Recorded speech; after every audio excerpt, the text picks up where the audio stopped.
So this is the AOFAR AF-4580 Lensatic compass for map reading, land nav.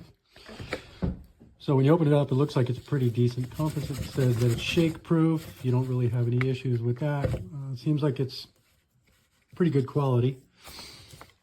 You've got your little reading lens right in there to actually get your heading, which is pretty cool. So I thought this was pretty decent quality until I was in a group of other people with different compasses, and I could not get this to read the same as any other compass that was out there in the group. Everybody else had the same heading except for this compass.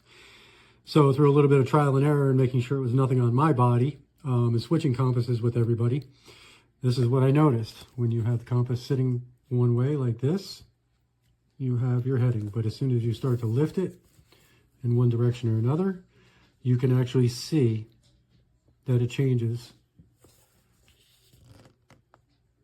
to a tune of almost 20 degrees. So that being said, this compass is definitely not worth the money. I don't recommend it in any way, shape, or form, and I wouldn't waste my money on it. That's it. So I'm just noticing, I've had this for a while, but pulling it back out just to double check and learn about it, I'm noticing that when I line up my crosshair, rear sight crosshair, if that's what you want to call it, to the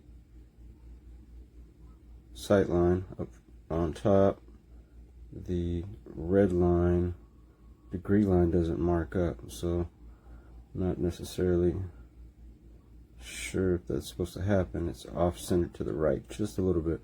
It'd be nice if that red line was directly in the sight of the crosshair, because now as I line it up, you'll see that the crosshair is not the center of the top crosshair. The sight line is not centered as on the red line.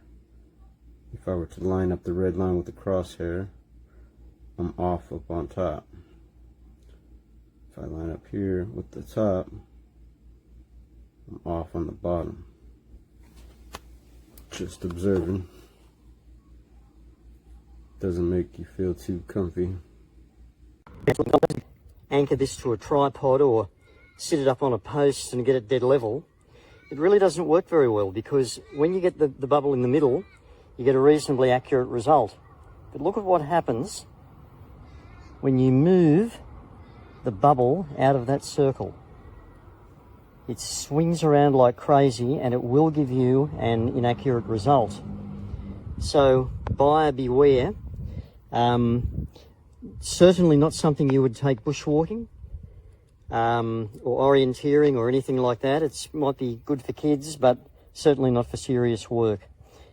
Stick to one that doesn't have the leveling bubble and is set up to be held at various angles.